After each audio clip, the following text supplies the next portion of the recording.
बस 1 मिनट हम अपने मोबाइल में आपके साथ बात करने के लिए आ जाएं और उसके बाद आगे बढ़ते हैं।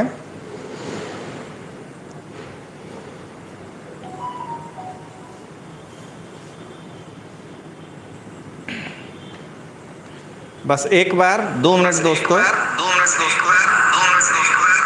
हाँ, बस आ गया। चलिए अब आपका चैट भी लेंगे और उसके बाद फिर शुरू करेंगे।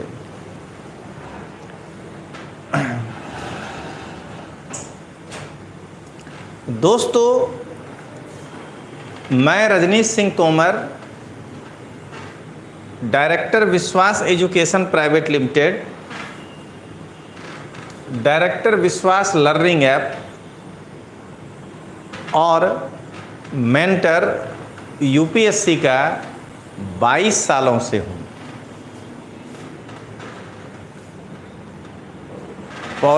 प्रवीण चौधरी, हेलो सर जी। हेलो प्रवीण जी, आपका चैट 1-2 ले लेते हैं फिर आगे बढ़ते हैं। दोस्तों, आज मैं जो विषय लिया हूँ वो सबसे अलग हटकर हमने लिया है। अभी अभी गुजरात या अन्य राज्यों में 12वें स्टैंडर्ड का एग्ज़ाम हो चुका है और सीबीएसई बोर्ड के 12वें की परीक्षा अभी चल रही है। सीबीएसई बोर्ड में 12वें की परीक्षा चल रही है, ये तो मैं इस बार साक्षात अनुभव कर रहा हूँ क्योंकि मेरी बेटी भी दे रही है। तो इसलिए दोस्तों, आज जो है हम क्या आपके बच्चे ने इस बार यानी 2022 में 12th बोर्ड का एग्ज़ाम दिया है और अगर वह एग्ज़ाम दिया है तो क्या आप अपने बच्चे को 12th के बाद सरकारी नौकरी की तैयारी करवाना चाहते हैं? 12th के बाद जब आपका बच्चा कॉलेज में जाता है तो कॉलेज के साथ साथ सरकारी नौकरी की तैयारी कैसे करें, ये जो है हमारा टाइटल है आज का। यह जो कार्यक्रम है दोस्तों, ये लगभग मैं 10 या 12 दिन चलाऊंगा। इसके पार्ट 1, पार्ट 2, पार्ट 3, पार्ट 4 सभी आएंगे। 12वीं के बच्चे को कैसे कॉलेज के साथ साथ प्रिपरेशन करना है, ये मैं 2012 से इस पे काम कर रहा हूँ और 2012 से काम करने के कारण गुजरात और महाराष्ट्र नहीं, पूरे भारत में इस फील्ड में ये जो 12वें के बच्चों को तैयार कराना है किस तरीके से, मुझसे अधिक अनुभव हो सकता है किसी के पास हो, लेकिन मुझे भी लगता है कि मुझसे अधिक अनुभव नहीं ही होगा। दरअसल आजकल बच्चे जो हैं, सभी टीचर अपने हिसाब से यूट्यूब पर, फेसबुक पर, इंस्टाग्राम पर सही ही लिखते हैं, सही बताते हैं, लेकिन धोरण 12 का बच्चा जब वो कॉलेज में जाता है तो वो 3 साल तक इसी उधेड़-बुन में रहता है कि आखिर वो किस रास्ते से चले जिससे कि वो अपने मंजिल तक पहुंच जाए।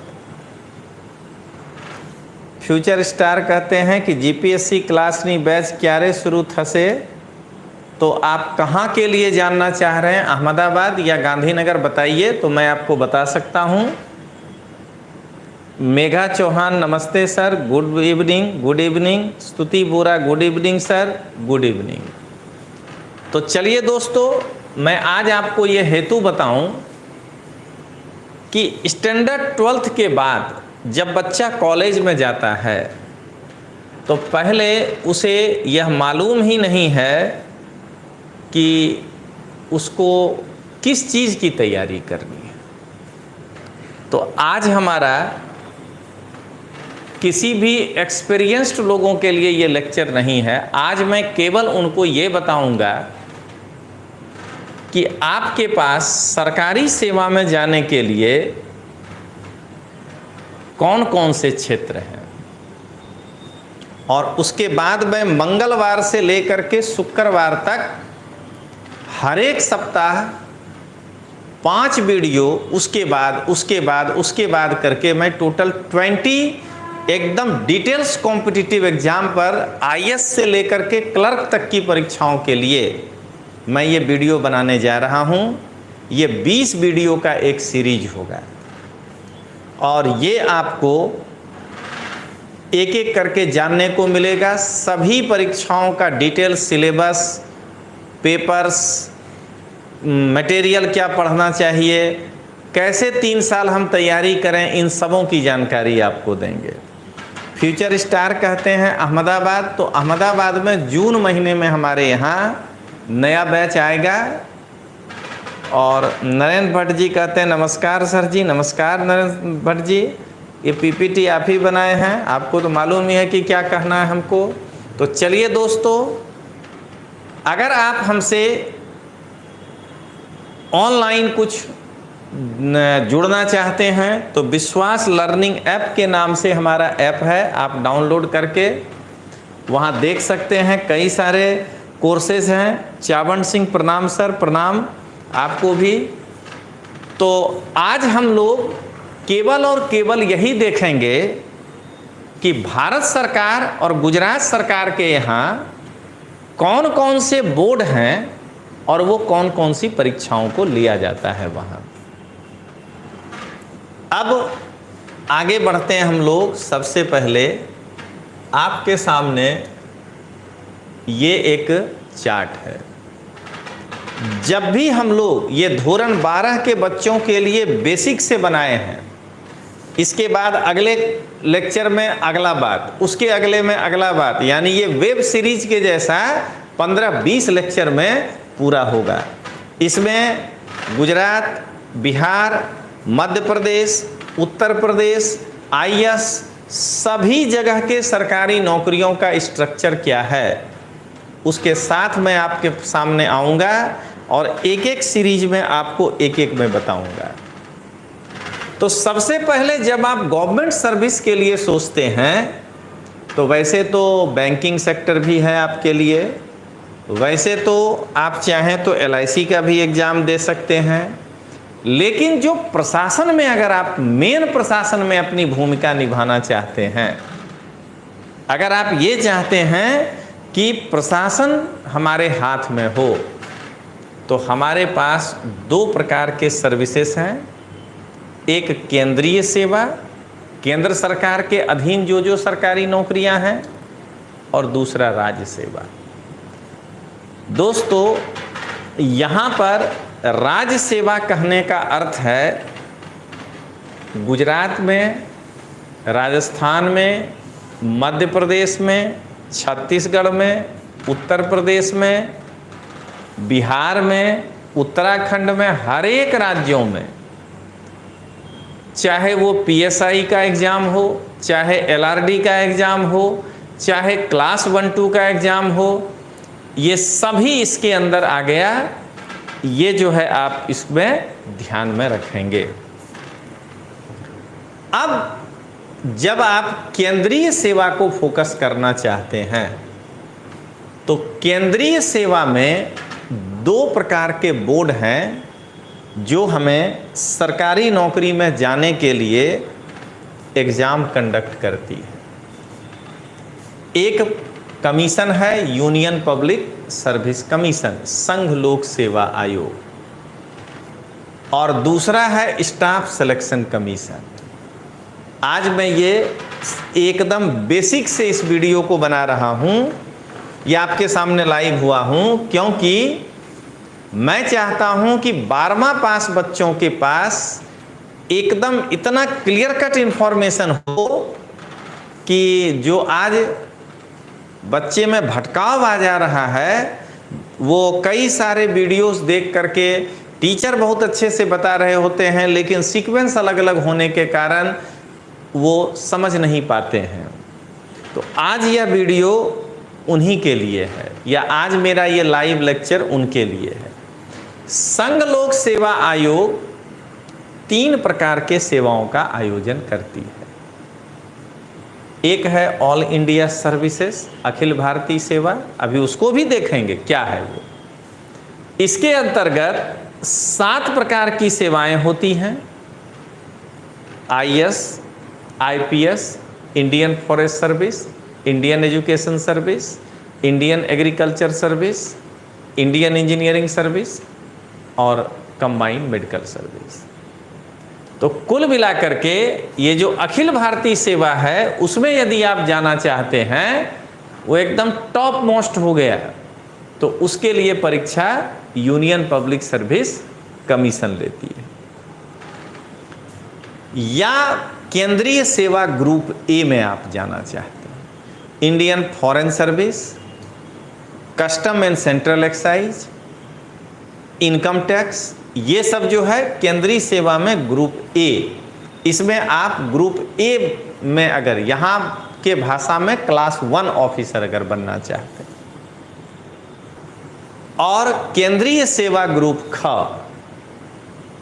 सेंट्रल सर्विसेज में ग्रुप बी का जो सर्विसेज है, इन तीनों की एक का exam union public service commission लेता है।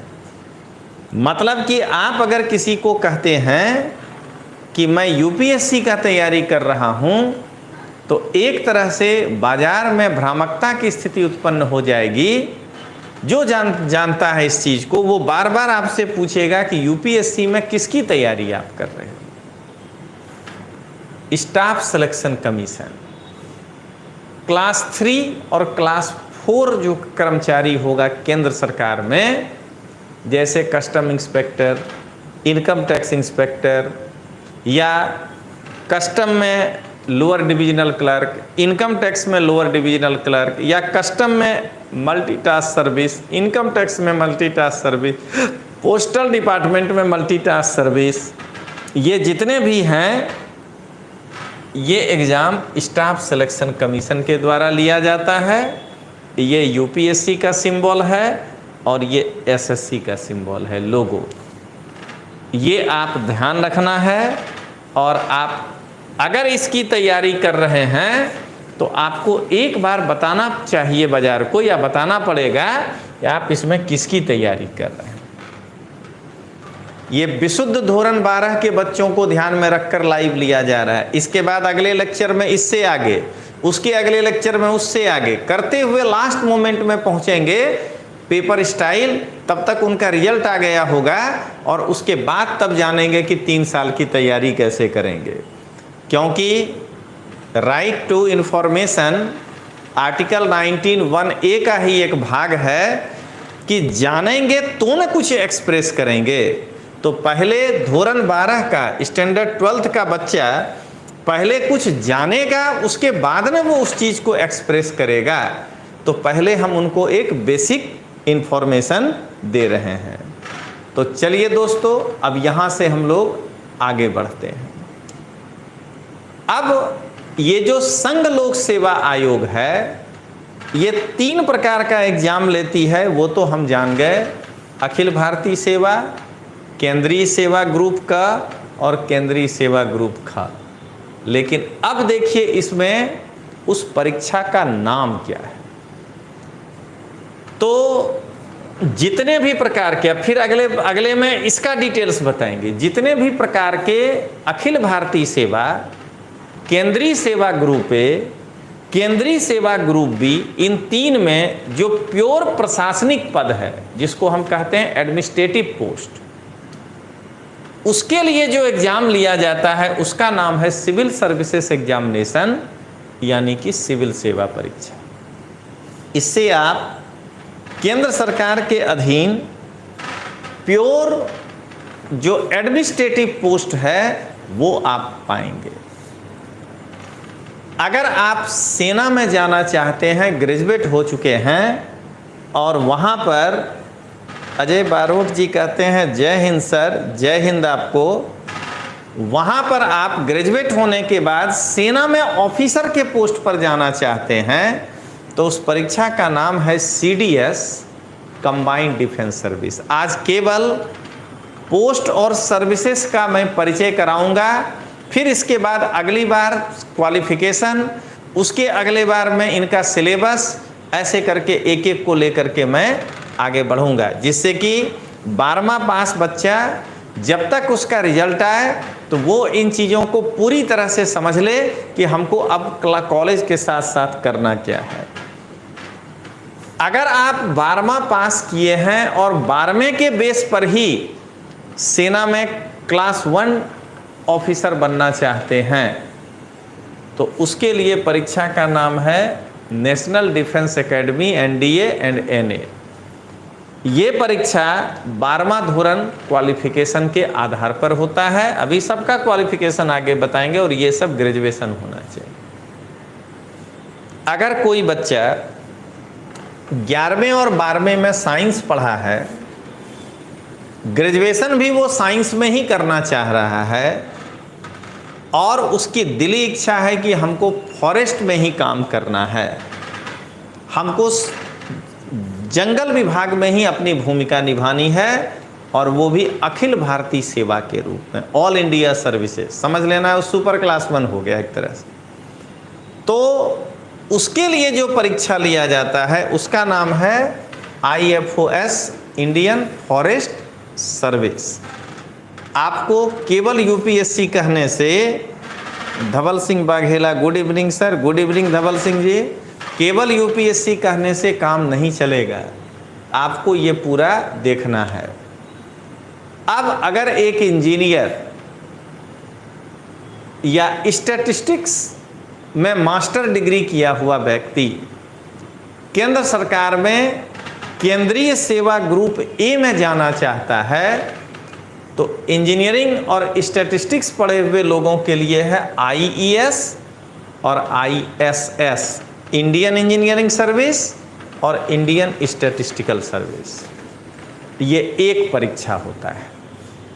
अब एक व्यक्ति जियोलॉजी से मान लीजिए मास्टर डिग्री किया है और अगर वो UPSC में अपना कैरियर जियो साइंटिस्ट के रूप में बनाना चाहता है, क्लास 1 ऑफिसर है, तो कंबाइंड जियो साइंटिस्ट एग्ज़ाम जो है होता है, आप इसमें पास करने पर जियो साइंटिस्ट के पोस्ट पर जाते हैं।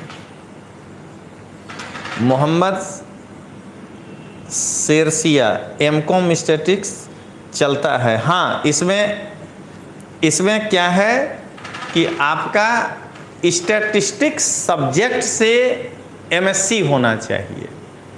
MCOM में जो आप वो एक सब्जेक्ट पढ़ते हैं वो नहीं, आप स्टैटिस्टिक्स में मास्टर डिग्री किए हुए हों।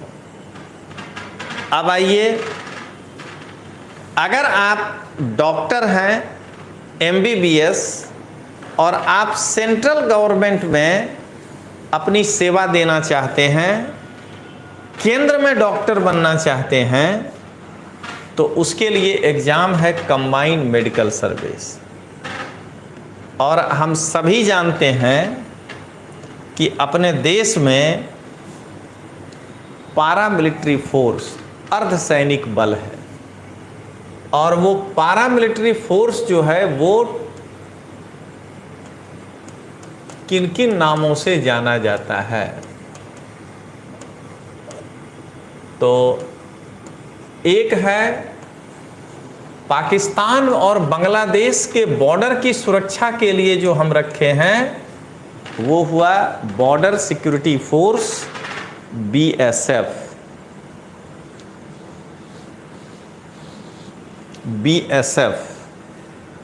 कॉमर्स के स्टूडेंट BSc स्टैटिस्टिक्स कर सकते हैं, वो आपके यूनिवर्सिटी में इसको अलाउ करता है कि नहीं वो आपको देखना पड़ेगा। देश के अंदर किसी भी प्रकार के आंतरिक सुरक्षा को अगर कोई खतरा हो जाता है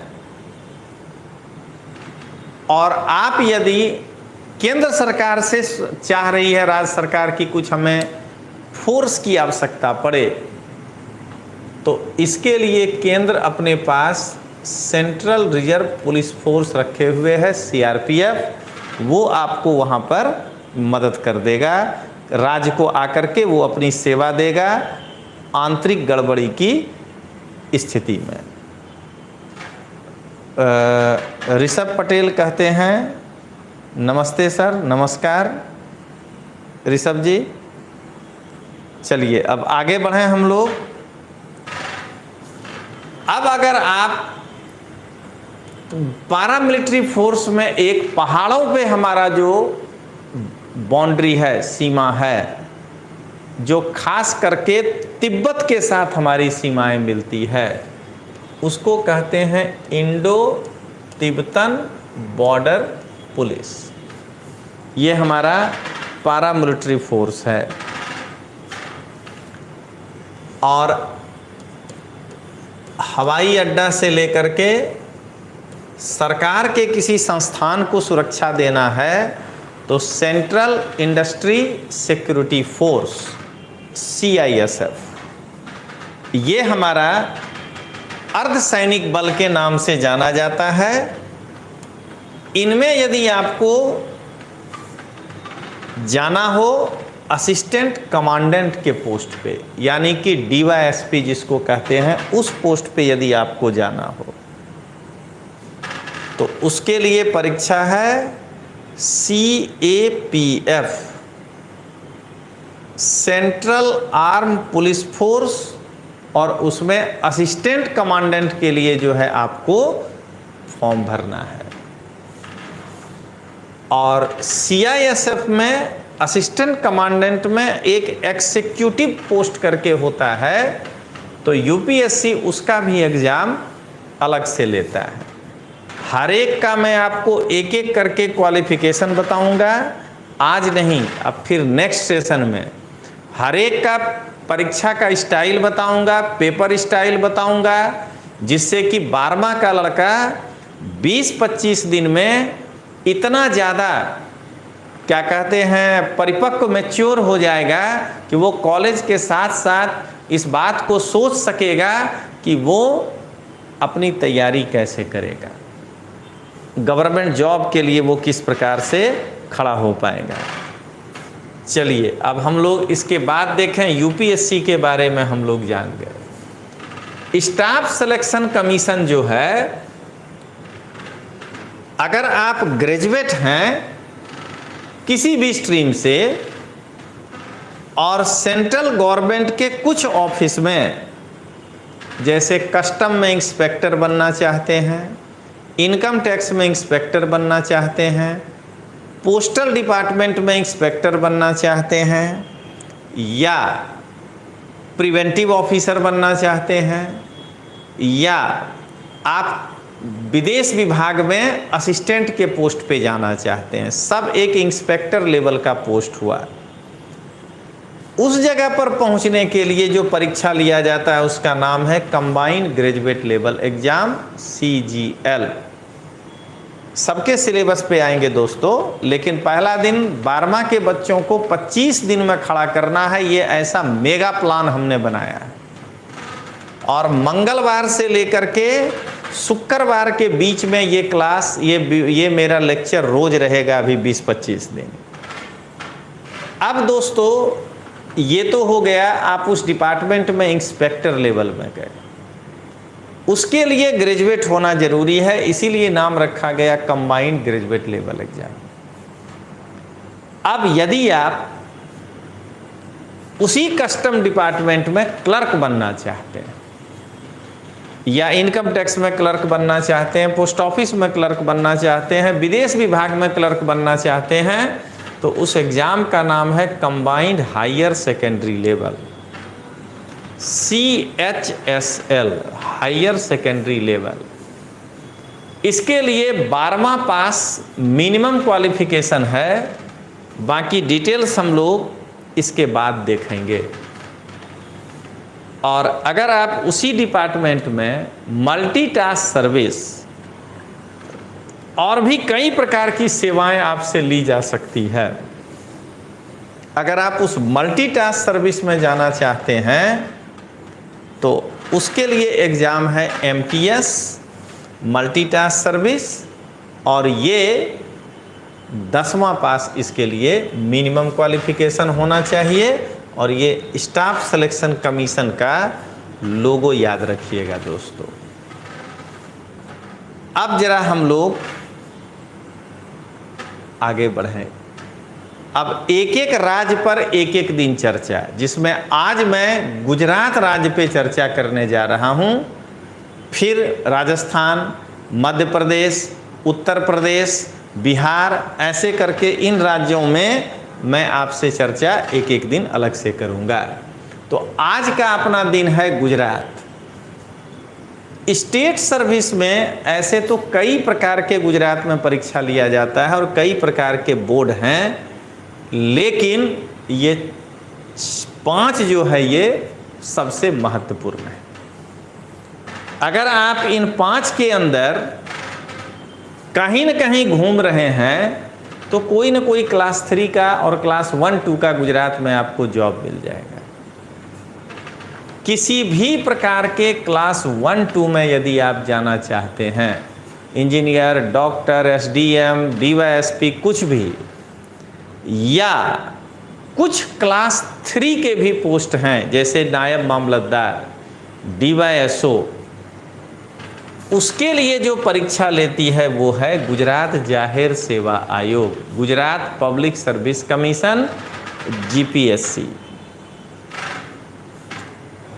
अब आइए दूसरा, सामान्य विभागों में जैसे बिन सचिवालय यानी सचिवालय को छोड़कर सहायक के पद पे जा रहे हैं, सचिवालय कारकुन, सचिवालय में क्लर्क, ऐसे जो विभाग हैं उसमें जो आप हेड क्लर्क वो बनने के लिए जो एग्ज़ाम लेने वाली संस्था है, वह संस्था गुजरात गौण सेवा आयोग के नाम से जानी जाती है। गुजरात सबऑर्डिनेट सर्विस, ठीक ना, बोर्ड जो है ये इस नाम से जानी जाती है।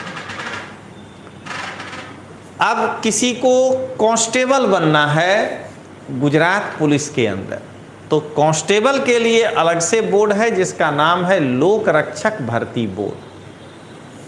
और अगर किसी को पुलिस सब इंस्पेक्टर बनना है तो उसके लिए एक अलग बोर्ड है POSI, पुलिस सब इंस्पेक्टर भर्ती बोर्ड। और पंचायत स्तर पर जितने प्रकार के परीक्षा लिए जाते हैं जैसे तलाटी, ग्राम सेवक, इन सबों के लिए जो बोर्ड है उसका नाम है गुजरात पंचायत पसंदगी बोर्ड। ये GPSC का लोगो है, ये गुजरात गौण सेवा आयोग का लोगो है, और ये Gujarat panchayat service selection board का लोगो है। यहाँ लोगों में एक स्लोगन भी है, चाइनंग सत्वशीला नाम, और यहाँ लिखा है कर्मनिष्ठा परंग भूषण। ये गुजरात के क्या कहते हैं बोर्ड का परिचय हुआ। अब आइए गुजरात जाहिर सेवा आयोग कौन कौन सा एग्जाम मेनली, ऐसे तो डॉक्टर के लिए अलग, इंजीनियर के लिए अलग अलग लेता है, जो आप वहीवट में आएंगे, प्रशासन में जो आएंगे मेनली, उसमें कौन कौन सा exam Gujarat public service commission लेती है। तो एक एग्जाम का नाम ये है गुजरात वहीवटी सेवा वर्ग 1 और गुजरात सिविल सेवा वर्ग 1 और 2। एक आप GAS कैडर में जाते हैं और एक आप GCS कैडर में आते हैं, GS कैडर में आते हैं, गुजरात सिविल C और S GCS सर्विस में आते हैं। इसके अलावा पुलिस इंस्पेक्टर बिन हथियारी क्लास 2 के लिए भी गुजरात जाहिर सेवा आयोग, डायरेक्ट आप पुलिस इंस्पेक्टर बनते हैं इस परीक्षा को पास करने के बाद। 12वां धोरण पास करने वाले लड़कों के लिए ये वीडियो मैं इसीलिए बनाया हूँ या लाइव ले रहा हूँ कि उनके पास सरकारी नौकरी के असीम रास्ते हैं। अभी उनके पास पूरा समय है। अगर वो 3 साल को कॉलेज के साथ कॉम्बिनेशन बिठाकर या कोऑर्डिनेशन बिठा करके अगर वो सहयोग कर लेता है तो उसको कोई भी ऐसा एग्ज़ाम जो वो ठान लेगा वो पास करने से नहीं रुकेगा। मेरे कई विद्यार्थी हैं जो वो 3 साल के कोर्स के बाद, वो प्रचार करने में आया हूँ नहीं हूँ अभी, 22 सरकारी नौकरी उनको मिला है। 10, 12, 14 ऐसे ऐसे सरकारी नौकरी गुजरात में वो पाए हैं। तो ये हो गया। DYSO है, ये थोड़ा मिसप्रिंट हो गया है, इसको DYSO समझिएगा। ये डिप्टी सेक्शन ऑफिसर, ये सचिवालय में होते हैं। और डिप्टी मामलतदार, यहाँ पर आप मामलतदार बनेंगे, उससे एक पोस्ट नीचे आपको मिलेगा। इसके बाद STI, state tax inspector class 3 और रेंज फॉरेस्ट ऑफिसर क्लास 2, 1, 2, 3, 4 और 5 जो है सेवा, 5 प्रकार का एग्ज़ाम अकेला GPSC लेती है। मोर और लेस सिलेबस वही होता है। अगर आप थोड़े बहुत उन सिलेबसों को ध्यान में दे दें तो थोड़े से अंतर हो सकते हैं, तो आपका जो है एक ही तैयारी से कई एग्ज़ाम आप क्लियर कर सकते हैं। अब जरा हम लोग गुजरात जाहिर सेवा आयोग से आगे बढ़ें। तो गुजरात गौण सेवा आयोग GSSSB, बिन सचिवालय सहायक बनना हो तो, हेड क्लार्क बनना हो तो, असिस्टेंट TDO बनना हो तो, तालुका डेवलपमेंट ऑफिसर, ऑडिटर में जाना हो तो, सचिवालय कारकुन बनना है तो, ऐसे कई प्रकार के क्या कहते हैं एग्ज़ाम गुजरात गौण सेवा आयोग लेती है। ध्वनिल सोलंकी लिखते हैं कि सर मैं अभी BSc के 3rd ईयर में हूँ, क्या मैं अभी से DYSO के लिए प्रिपरेशन करूँ? क्या मैं सर कॉलेज के ख़त्म होने के बाद फर्स्ट अटैम्प्ट में क्लियर कर सकता हूँ? अभी मेरी एज 19 है। तो अभी तो पहले ध्वनिल जी आपके पास 2 साल पहले तो एग्ज़ाम ही देने को है। आप 21 साल मिनिमम है DYSO का एग्ज़ाम देने का एज, तो 21 तक तो आप एग्ज़ाम ही दोगे। इसलिए अभी तो आप 2 साल चाहें तो अच्छे से पढ़ सकते हैं। और मेरा ये मानना है कि इसका सिलेबस और इसका सिलेबस एकदम एक है। DYSO, STI और क्लास 1-2 के सिलेबस लगभग एक हैं। तो आप क्लास 1-2 की तैयारी करिए ना, अपने आप ये हो जाएगा। तो बेटर ये रहेगा कि आप अभी 2 साल जम करके GPSC क्लास 1-2 की तैयारी करिए। चलिए अब आगे देखें हम लोग। गुजरात पंचायत पसंदगी बोर्ड। गुजरात पंचायत पसंदगी बोर्ड जो है वो ग्राम सेवक का एग्ज़ाम, मुख्य सेविका का एग्ज़ाम, जूनियर क्लर्क का एग्ज़ाम, तलाटी कम मंत्री का exam, social welfare inspector junior grade का एग्ज़ाम, डिप्टी अकाउंटेंट का एग्ज़ाम। मेरा आज यही बतलाने का मकसद था कि जो भी लड़के नहीं जानते हैं कि हमें कितना कितना सरकारी नौकरी का एरिया है, वो बेचारा क्या करता है, जब फॉर्म निकला तो एक का फॉर्म भरा, उसके पीछे फिर दूसरे में, फिर तीसरे में, फिर चौथे में, वो बेचारा चक्रव्यूह में फंस जाता है। लेकिन यदि आपकी जानकारी पहले से ठोस हो तो आप अभी आगे आगे देखिएगा। अभी तो मैं क्रांति लाने जा रहा हूँ ये ऑनलाइन में। ये मैंने आज से शुरुआत किया है। आज के बाद आप मंगलवार को फिर मिलिएगा 7 साढ़े 7 बजे, और मैं इसे अब इसके आगे का चीज़ बताऊंगा। तो मैं पूरी तरह से ये 20-25 वीडियो बना करके, और जो लड़का बेचारा भ्रमित हो जा रहा है प्रिपरेशन करने में, उसको मैं मदद करने जा रहा हूँ। इतना ही नहीं, इसके बाद मैं राजस्थान, मध्य प्रदेश सभी के बारे में अगला वीडियो यही होगा कि अन्य राज्य सेवाओं की परीक्षा में हमको कहाँ कहाँ अपॉर्चुनिटी के, क्योंकि यह वीडियो ओपन है पूरे भारत के स्टैंडर्ड 12th के लड़कों के लिए, जिसमें आज हमने केंद्र सरकार और राज्य में गुजरात सरकार को फोकस करके आज हमने ये वीडियो बनाया है। तो दोस्तों, आज का यह सेशन एक परिचयात्मक सेशन था। अब आगे आगे हम लोग इसको ले करके आगे बढ़ाएंगे, कंटिन्यू करेंगे। मंगल टू शुक्र ये रोज रहेगा, मंगल बुध गुरु शुक्र तक, और वो होगा 7:30 बजे, और बाकी सैटरडे संडे और मंडे नहीं रहेगा। तो चलिए दोस्तों, इस इन्फॉर्मेशन के बाद अगले इन्फॉर्मेशन के लिए तैयार रहिएगा। ये तो बेसिक था, अभी इसको हम और आगे ले जाएंगे। तब तक के लिए जय हिंद, जय भारत।